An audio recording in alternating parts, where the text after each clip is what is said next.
Howdy, everybody. Here we are, all ready to take you down to Pine Ridge for another visit with Lum and Abner, brought to you by the makers of Horlicks, the original malted milk.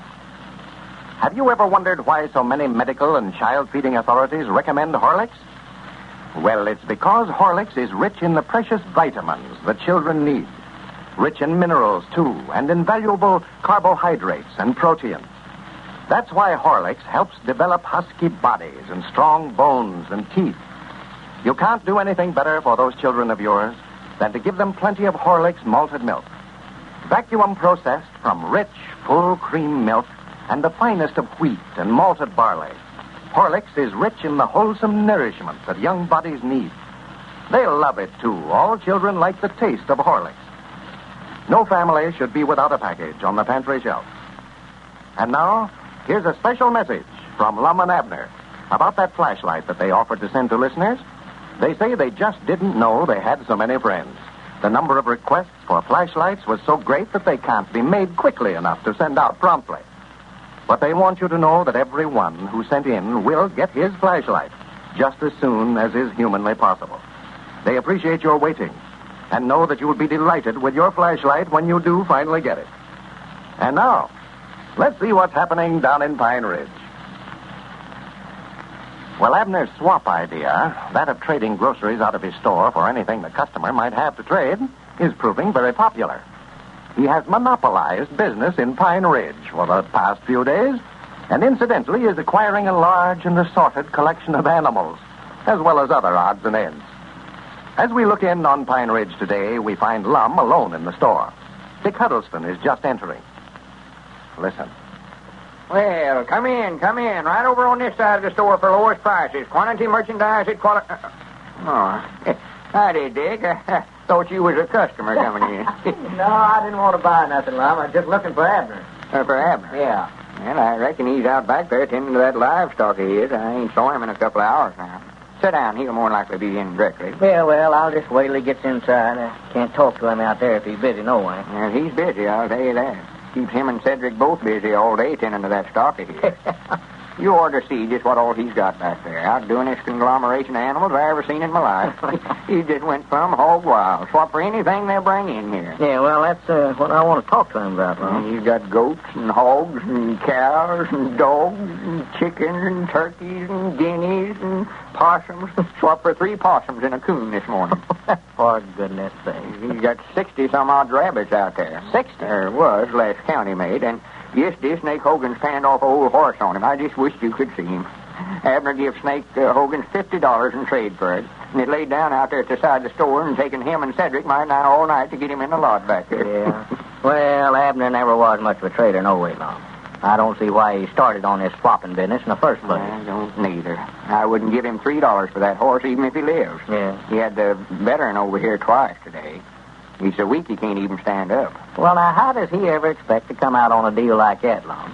He can't sell a horse if he's that near dead. Well, he's going to try to pan the horse off on somebody. He's got him propped up out there in the stall to where he sort of looks like he's standing up. Yeah. Well, he just ruined the business here in town, Lum. That's what he's doing.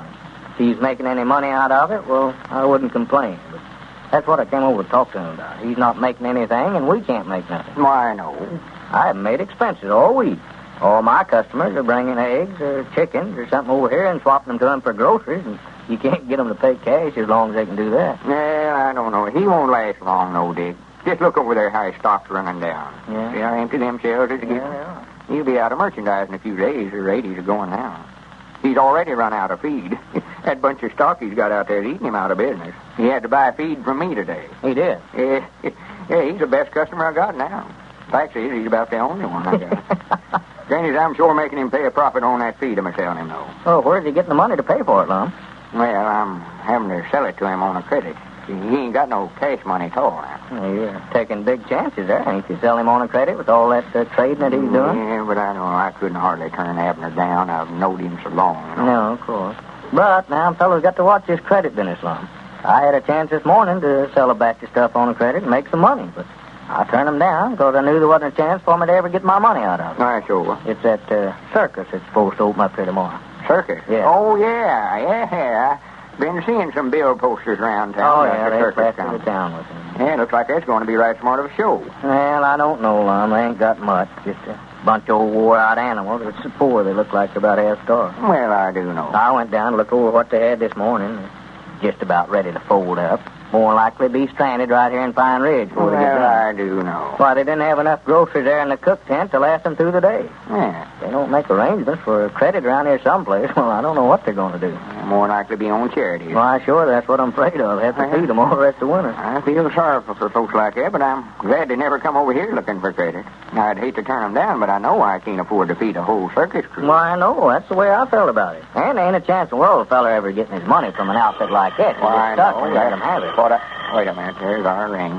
Hey, Granny, this is one time I can ask my own prices without Abner cutting under me. Hello? This is the jot'em down store, Lum Abner talking. No, Mom, that's Abner, Mr. Peabody's side of the store that's doing that. Uh-huh. Well, I just couldn't tell you, Mrs. Willis. You'll have to talk to him about it. I reckon he will, though. He ain't turned nobody down on nothing yet. Well, he ought to be in most any time now. All right, I'll tell him. No, not at all, not at all. Goodbye. George Willis's woman calling. Wants to swap a couple of house cats and some goldfish for some groceries. For goodness sake. I told her to fetch them on down. He'll swap for anything. He's got a whole cage full of white mice back there he swapped for this morning. White mice? If he take them, he ought to take goldfish. Well, what in the world does he expect to do with all this stuff? Stuff like white mice. I don't know. I don't think he knows himself. Don't reckon he's looked at for a head. Just swap it. Well, it beats anything that I've ever seen. Ain't no use to talk to him about it, though. I tried it again this morning. He says I was just jealous because he's doing such a big business. Yeah. Well, he can have all that kind of business he wants, Lum. I don't want none of it. I know that. And here comes Cedric in the back door there, Dick. Find out what you say. Oh, yeah. Howdy, Cedric. Well, howdy, Mr. Dick. Whereabouts is Mr. Abner at, Mr. Lum? I don't know, Cedric. I just allowed he's out back there tending to his stock. No, he left out there about an hour ago. Went off with some feller. I don't know who he was. Yeah, he's more than likely out making another trade with somebody. He better get them dogs or them possums run out of the same pen back there.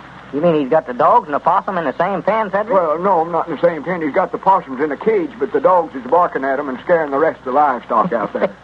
Well, just let them bark. It ain't none of my worry. Well, it ain't none of mine either. That is, it ain't supposed to be.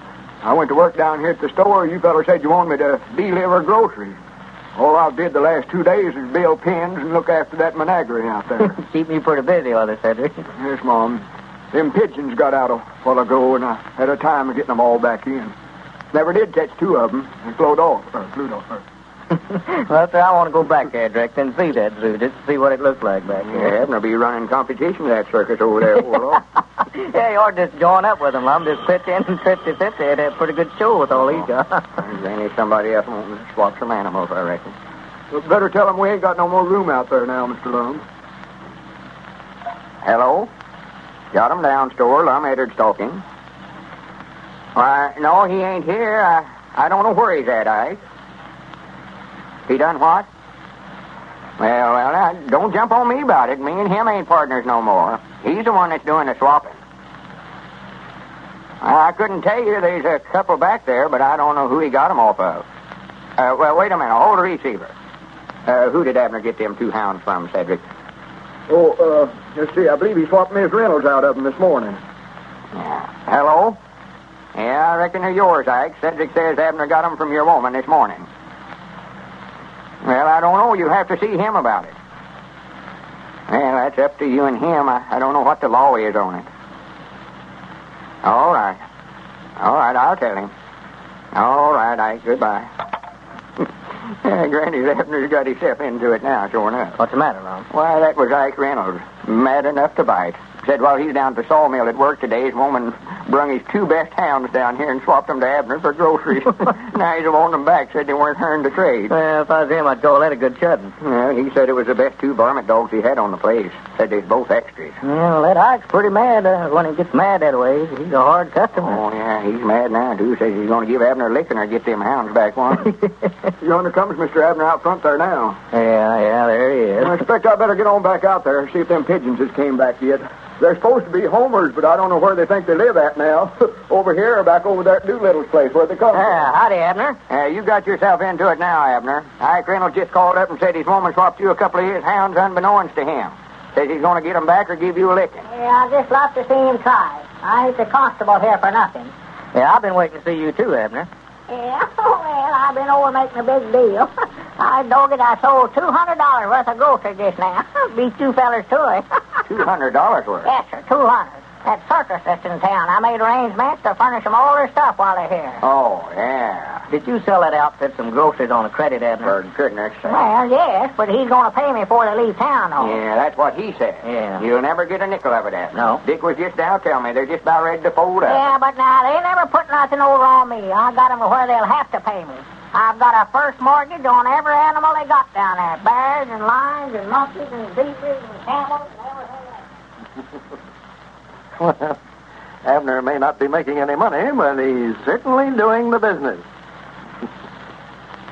Ladies and gentlemen, in the following scene, we find it 7 a.m. in the Peterson home. The alarm's ringing now. Let's see what happens. Hey, turn that off, Marge. Oh, me? What's wrong with you turning it off? Oh, all right, if you can't even do that. And don't grouch about it. Grouch? Say, if you'd slept as little as I did last night, you'd be grouchy, too. Well, it is time to get up, you know. What's the matter with you lately, anyway? I wish I knew. Haven't had a good night's rest for days. Well, you certainly sound like it, too. Listen, Ed, why don't you try that milk drink Mrs. Arnold told us about? What's that? Horlicks malted milk. She gives it to Fred when he can't get to sleep. Says it makes him sleep like a top, and Fred's such a dear, too. He's always good-tempered. Oh, sure. To you he is, anyway. Yeah, but about that Horlicks, how does it make you sleep? Well, everyone sleeps better after a light meal, you know. And that's where Horlicks comes in. Yeah, how? Well, here's the secret. Horlicks malted milk is easy to digest. That's why they give it to sick people. Yeah? Mrs. Arnold says that a glass of it, hot, just before going to bed, relaxes you. And that's just your trouble. You're not relaxed enough. You worry too much. Oh, well, that sounds like a good idea to me. I'll tell you what. Bring in a package when you go shopping today, and we'll both try it. Tonight. I've got to get some sleep, and pretty soon, too. Well, it certainly looks as if the sleep problem has been solved in the Peterson home now. There's nothing like a glass full of Horlicks malted milk to help promote sound, restful sleep. Hot, just before going to bed. If you have trouble in getting to sleep or in sleeping soundly, try the Horlick plan yourself. You can get Horlicks malted milk at your favorite druggist in either natural or chocolate flavor. But remember, it must be Horlicks. This is Carlton Brickert, speaking for Lum and Abner and Horlicks, who bid you all good night and good health.